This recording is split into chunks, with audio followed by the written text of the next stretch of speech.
Buenas noches, bienvenidos a Signo Pesos, la economía al alcance de su pantalla. Estos son los temas claves para hoy. En donde meter su platica, los CDTs siguen siendo una alternativa para ahorrar y obtener una buena rentabilidad. Esta noche, un experto de Mejor CDT nos explica cómo aprovechar estos beneficios. Estrategias para proteger la marca se ha convertido en el salvavidas para las empresas. En medio de los líos que ha tenido Frisbee Colombia, expertos de la firma Ponce Herrera recomienda qué puede hacer la empresa para proteger sus ideas de negocio y evitarse dolores de cabeza. Alerta entre los cultivadores de algodón del país, todo por una norma que abre la posibilidad de importación de hilos sin pago de aranceles y esto, dice el gremio, pone en jaque a los productores nacionales.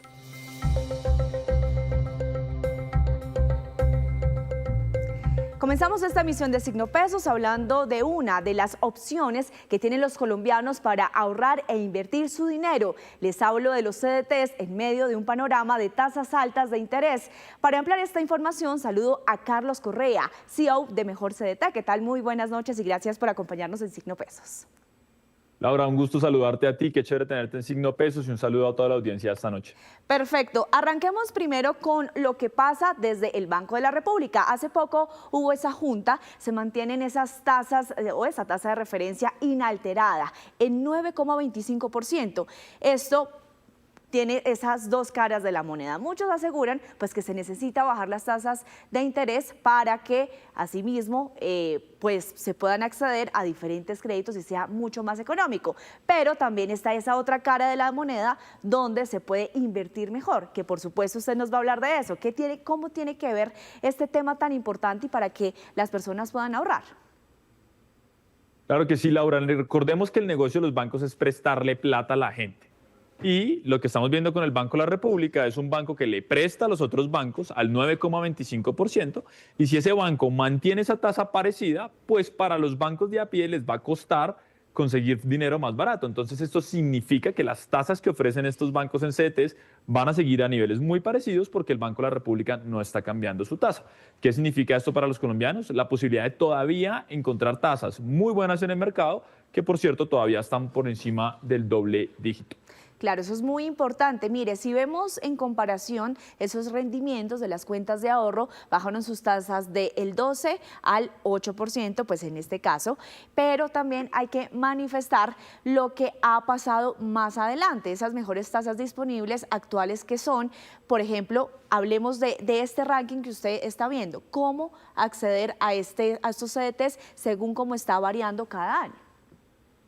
De acuerdo, entonces, como el negocio de los bancos es prestarle plata a la gente, dependiendo del segmento al que el banco presta dinero, también es atractivo en esos plazos. Entonces, por ejemplo, un banco que presta mucho para tarjeta de crédito, para consumo de corto plazo de 2, 3 meses, va a tratar de ser muy interesante a CDTs de 3 meses o de 6 meses, mientras que bancos que se concentran en prestar para vivienda, que son préstamos de muchos años, van a ser interesantes con tasas de CDTs muy buenas para un año. ¿Esto qué significa? Que hay que comparar, que hay que mirar cuáles son los bancos más rentables y ver cuáles son esas tasas más altas del momento para ese plazo que yo puedo dejar mi dinero quieto. Sí, mire, revisemos nuevamente esta tabla. Dice a un año, es decir, 360 días hasta 10,61% efectivo anual. Expliquemos qué significa efectivo anual. Significa que si yo dejo mi plata quieta por ese periodo de tiempo, voy a recibir esa rentabilidad equivalente. Entonces hagamos el ejercicio con 10 millones de pesos. Si yo dejo 10 millones de pesos quietos a la tasa que estamos viendo ahí, voy a obtener una rentabilidad un poco mayor del 10%, que equivale a 1 millón de rentabilidades netas de mi dinero.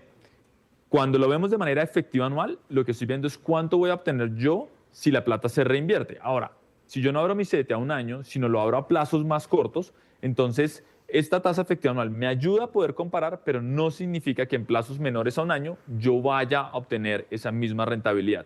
¿Qué quiere decir esto? Un CDT a 6 meses al 10% no me va a entregar el 10% de rentabilidad en 6 meses. Me va a entregar la misma rentabilidad que si yo lo hubiera abierto a un año y lo renuevo una vez. Esas tasas efectivas anuales me ayudan a comparar cuánta rentabilidad voy a obtener y que sea fácil para mí tomar decisiones, pero eso no significa que si una tasa del 10% a 6 meses o a 3 meses está buena con respecto a la de un año. Perfecto. Y asimismo, como usted lo acaba de decir, entonces a 9 meses 270, asimismo empieza a bajar esa rentabilidad. No lo es mismo, que quede claro, que a un año, a lo que significa invertir ese dinero a 3 meses. En esta tabla, la última es a 3 meses, 90 días, de hasta 9,86%, también efectivo anual, que usted nos acaba de explicar qué significa esto. En el mercado, ¿por qué baja de esta manera? Si a un año son 10%, a 3 meses, ¿por qué es de 9,86%? Las tasas varían mucho según el segmento del banco en el que el banco está compitiendo y además cómo está el comportamiento del crédito en ese segmento. Entonces, cada banco va a ofrecer lo que mejor le parezca. Te doy un ejemplo. El banco con más oficinas del país, la rentabilidad más alta que está dando por un CDT de un año es del 7%. El banco con más oficinas ofrece el 7%, mientras que el banco más rentable ofrece más del 10% de rentabilidad. Entonces, cada banco va ofreciendo diferentes tasas de acuerdo a qué tanta plata necesita para seguir prestando dinero. Entonces, Claro. en el caso, por ejemplo, de los bancos, al parecer en corto plazo no tienen una necesidad tan grande de dinero, por eso tienen tasas menores a las que los bancos ofrecen a un año. Bueno, usted decía hace unos minutos que hay que escoger el banco, hay que realizar como esa labor importante de dónde invierto mi dinero según el tiempo y según la rentabilidad. ¿Qué consejos se pueden dar a la hora de entrar a revisar esos bancos y en dónde ingresa uno su dinero? Lo primero es asegurarse que esa entidad está vigilada por el gobierno. En Colombia los bancos son vigilados por la Superintendencia Financiera de Colombia, que básicamente revisa que los bancos no hagan pilatunas con el dinero de las personas y ese dinero esté seguro. Entonces, lo primero es que la entidad que yo esté escogiendo sea vigilada por la Superintendencia Financiera de Colombia. Lo segundo es que me asegure de que tiene seguro de depósitos Fogafín.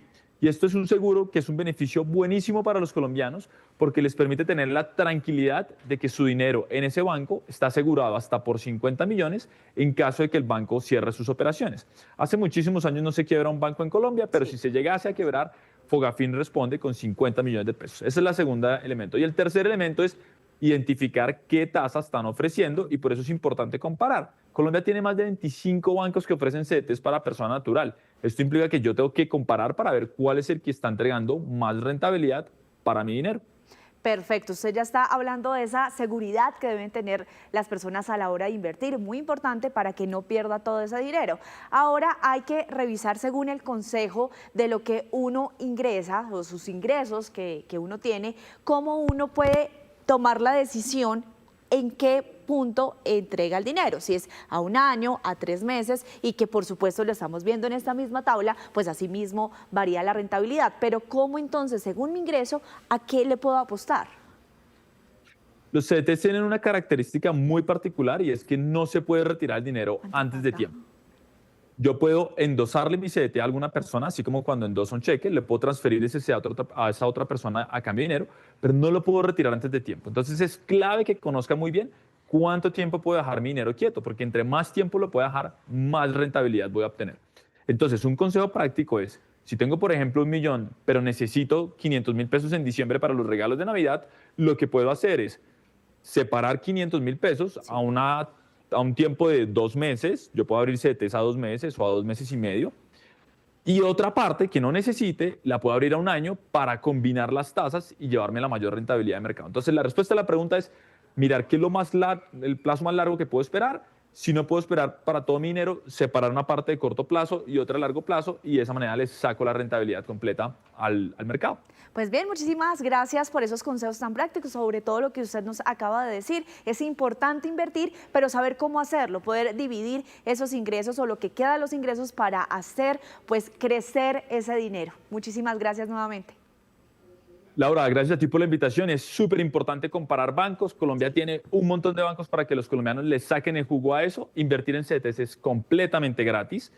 El gobierno te garantiza tu dinero y puedes empezar con bancos que ofrecen incluso CDTs desde 50.000. ¿Cuáles son esos bancos? ¿Qué tan rentables son? ¿Cómo abro ese CDT de manera digital? Existen varias plataformas en internet, una de esas es mejorcdt.com.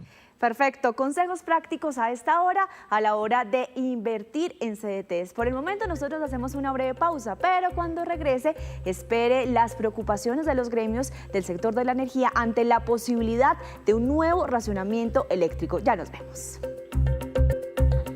Gracias por mantenerse conectado con Signo Pesos. Es momento de hablar sobre la protección que deben tener en cuenta los colombianos a la hora de crear empresa. Este tema ha tomado tal relevancia por la situación desafortunada que ha tenido que afrontar Frisbee Colombia. Para ampliar esta información, saludo a Juan Sebastián González, abogado asociado de Pose Herrera Ruiz. ¿Qué tal? Muy buenas noches y bienvenido a Signo Pesos. Muy buenas noches, ¿cómo estás? Todo muy bien. Bueno, hablemos efectivamente entonces sobre lo que deben tener en cuenta los empresarios, porque mire, lo hablábamos al principio, Frisbee Colombia ha tenido que enfrentar muchos líos de lo que está pasando en España, pero más que todo de centrarnos en esta problemática que ha vivido Frisbee, pues es importante dar esos consejos prácticos. Ustedes hablan sobre un enfoque de riesgo. ¿Qué significa esto? Hay que identificar los riesgos que genera la expansión internacional. Cuando una compañía sale de las fronteras de su país, se va a ver enfrentado a que en otros mercados puede ser que su marca no sea registrable, puede verse enfrentado a que terceros quieran apropiarse de su signo. Entonces es muy importante entender hacia dónde va la compañía, anticiparse, realizar búsquedas de antecedentes y tener una estrategia clara de expansión. Yo quiero ir a España, yo quiero ir a Ecuador, yo quiero ir a Perú, yo quiero ir a Italia. Como quiero ir a esos mercados, tal vez no voy a ir en el corto plazo, sino en el mediano. Voy explorando la posibilidad de proteger mis activos intangibles. O me doy cuenta que si alguien ya tiene protección sobre mis activos intangibles para ver qué estrategias puedo desarrollar para entrar a esos mercados. Perfecto. ¿Qué pasa cuando un tercero o una empresa pues confirma o pone el mismo nombre de la empresa? ¿Qué acciones legales puede tener este empresario si se da cuenta que esto ocurre? Depende, hay coincidencias que son de buena fe. Piense que un empresario en Italia decide registrar una marca que aquí es conocida, pero nunca tuvo contacto con la marca, sencillamente le pareció de manera creativa hacer un juego de palabras, o cuando las marcas no son muy distintivas, sino se basan en elementos más bien comunes, es normal que coincidan. Pero cuando se realiza un ejercicio parasitario en el que se busca explotar la reputación ajena o apropiarse de la identidad de alguien más, existen mecanismos judiciales para impedir eso. Entonces, si uno se da cuenta antes de que se conceda la marca, es posible presentar una oposición. En la mayoría de los países del mundo está esa posibilidad y es una manifestación a la autoridad de registro de marcas en la que uno le dice, yo tengo un derecho, usted no debería conceder esa marca. Pero si pasa después de que se conceda la marca, hay mecanismos como la acción de nulidad. También en la mayoría de las jurisdicciones se llama nulidad o invalidación y permite con algunos argumentos, por ejemplo, en el caso Frisbee será mala fe, pero en otros será la existencia de un derecho previo, por ejemplo, uno puede cuestionar ante un juez la concesión de esa marca, que pues ya es un derecho que tiene el tercero y decir, mire, esa marca no debió haber sido concedida. Y hay otras acciones, digamos, ya más enfocadas al uso en el comercio y a la práctica que haga la otra parte. Si uno identifica que hay indicios de competencia desleal, puede iniciar una acción para tratar de cesar esos usos, incluso pedir medidas cautelares. Hay muchos mecanismos disponibles en los sistemas judiciales, digamos, de distintos países, en los cuales uno puede basarse para proteger los intangibles de los clientes. Claro, muchas veces al crear la empresa se piensa crecer a nivel internacional, por supuesto. En este caso, ¿qué es tan recomendable registrar esa marca a nivel internacional? Y si es el caso, si es recomendable, ¿qué se debe hacer? Bueno, es importante entender que no todas las empresas tienen una vocación de internacionalización. Entonces, no todo el mundo tiene que correr a registrar sus marcas en todos los países. Pero sí es importante que si yo tengo un plan de salir del país o ya tengo presencia en otros países, tengo que ir creciendo progresivamente mi portafolio de marcas. El ejercicio nunca puede ser registremos por registrar, porque eso después genera muchos costos operativos, sino alinear la compañía, digamos, la estrategia de mercadeo, alinear la estrategia financiera, porque, digamos, un ejercicio global de protección puede ser muy costoso. Entonces, normalmente se hacen proyectos escalonados. Voy a expandirme por Latinoamérica, entonces empiezo en los países más cercanos, Colombia, Ecuador, Venezuela, Perú, voy después para Chile. Entonces, son mercados naturales. Normalmente los empresarios colombianos van a Estados Unidos, entonces registrar en Estados Unidos es una buena práctica. España, pues, hablamos el mismo idioma, es un mercado natural, hay muchos colombianos. Entonces, es ir creando caminos de expansión. Digamos, en la experiencia práctica hay clientes que llegan a la oficina y nos dicen, queremos ir a 80 países. ir a 80 países no es razonable de un solo momento y hacer esa inversión en un punto determinado de la compañía puede afectar el flujo de caja. Entonces hay que hacerlo de manera escalonada, pero siempre con una alineación muy comercial de dónde realmente va a venir el ingreso y dónde creo yo que puedo tener mi producto. Entonces es muy importante hacerlo. Y para poder hacer el registro hay distintos mecanismos. Yo puedo ir país por país contratando abogados, o yo puedo utilizar el Protocolo de Madrid, que es un tratado internacional que me permite centralizar algunas actividades administrativas en el proceso de registro de marcas. Entonces, ese es un camino para hacerlo también. Perfecto, pero si bien le entiendo, si uno considera que su empresa, y esa es la idea seguramente, que crezca a nivel internacional, pero también genera costos, ¿cómo uno puede saber o cómo puede proyectar? Porque si bien le entiendo también, tiene que hacer esos registros en cada país. Sí, no hay nada como un registro internacional.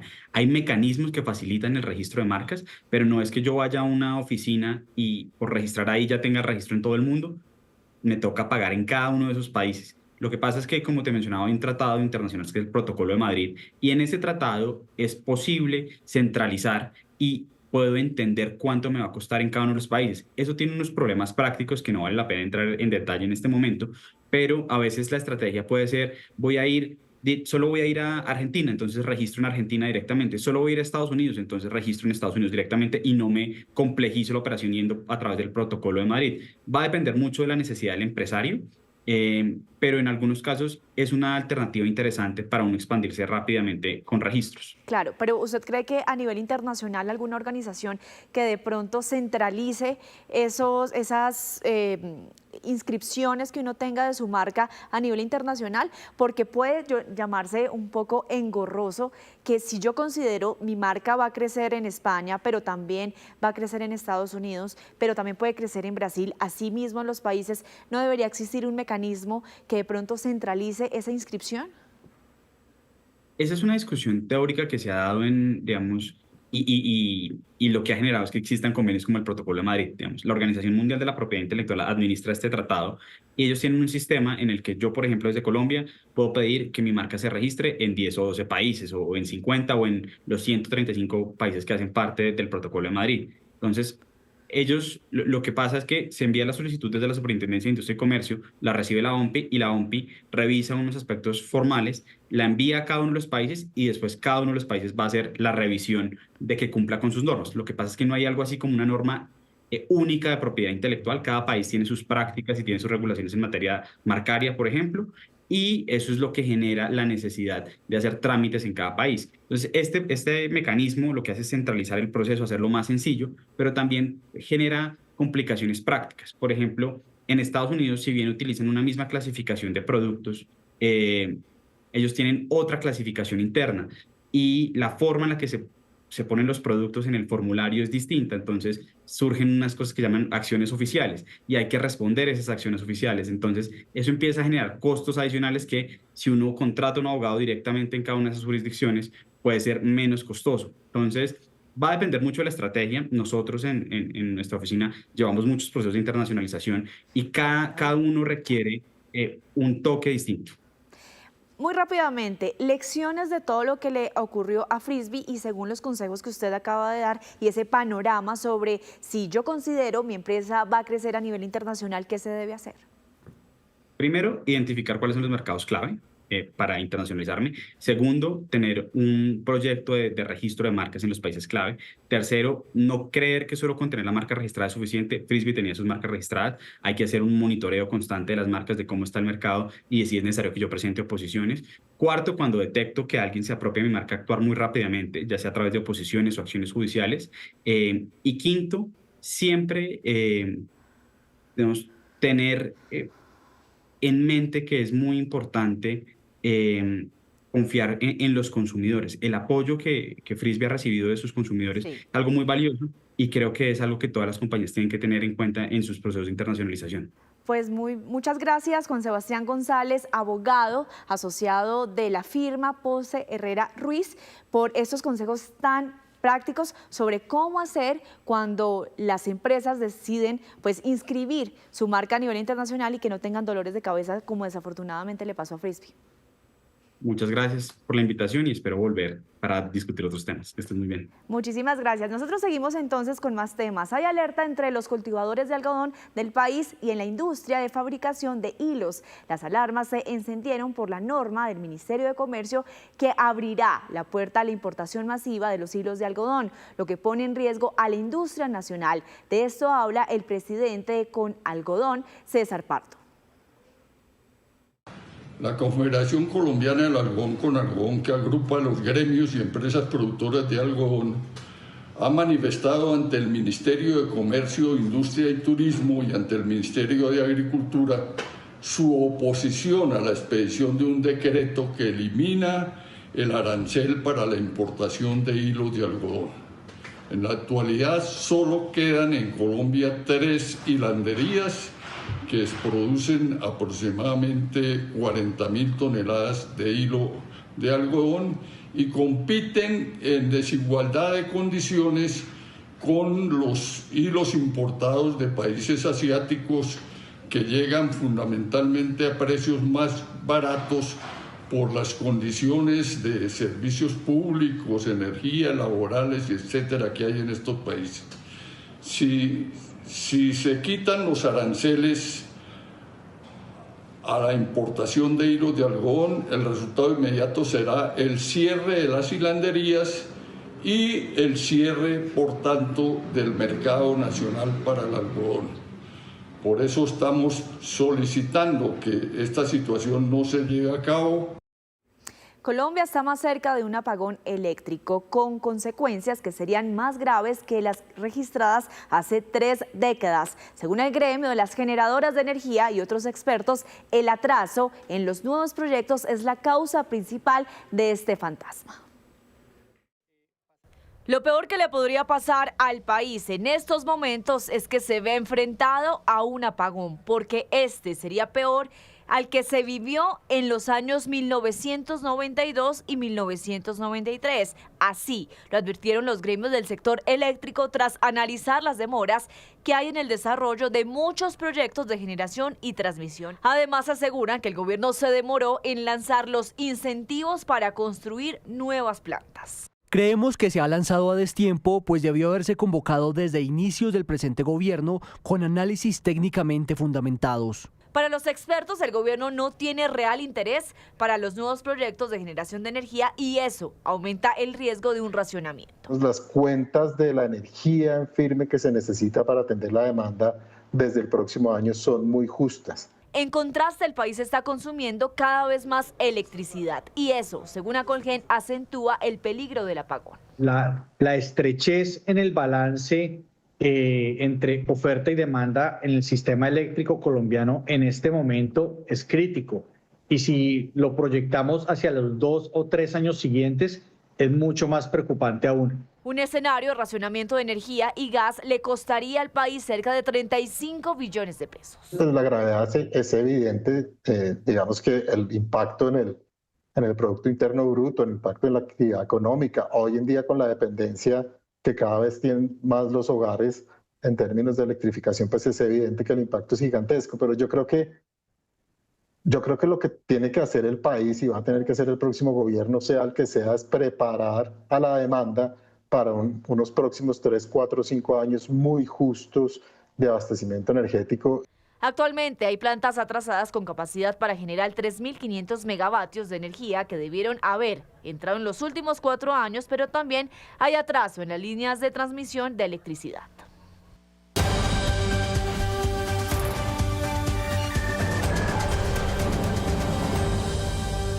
La movida empresarial de hoy es la estrategia de expansión de Laboratorios Vialtec. Esta empresa de biotecnología especializada en probióticos para la nutrición animal anunció su llegada al mercado brasileño mediante una alianza con otra empresa de salud y nutrición pecuaria de ese país. El acuerdo contempla el lanzamiento de productos insignia de Vialtec y esto hace parte del plan de expansión internacional de la compañía como subsidiaria de la compañía holandesa Vialtec. En Colombia produce un portafolio de soluciones basadas en ciencias de microbiomas y simulación gastrointestinal. Mauricio Agudelo, gerente de Vialtec, nos cuenta más detalles. hemos empezado a exportar y a vender probióticos microencapsulados para ganadería con el objetivo de maximizar la producción de una forma más sostenible. Tenemos una meta de colonizar el 5% del mercado brasilero, entendiendo que es un mercado que es 10 veces más grande que el mercado de Colombia. Esperamos hacer esto en los próximos 4 años. Y antes de despedirnos, los dejo con este dato. Los siguientes son los países con más producción de gas natural reportaron el año pasado: Estados Unidos, Rusia, Irán, China, Canadá y Qatar. Y así terminamos por hoy. Los esperamos el próximo martes con una nueva emisión y toda la información económica que usted necesita saber. Eso es Signo Pesos, la economía al alcance de su pantalla. Feliz noche.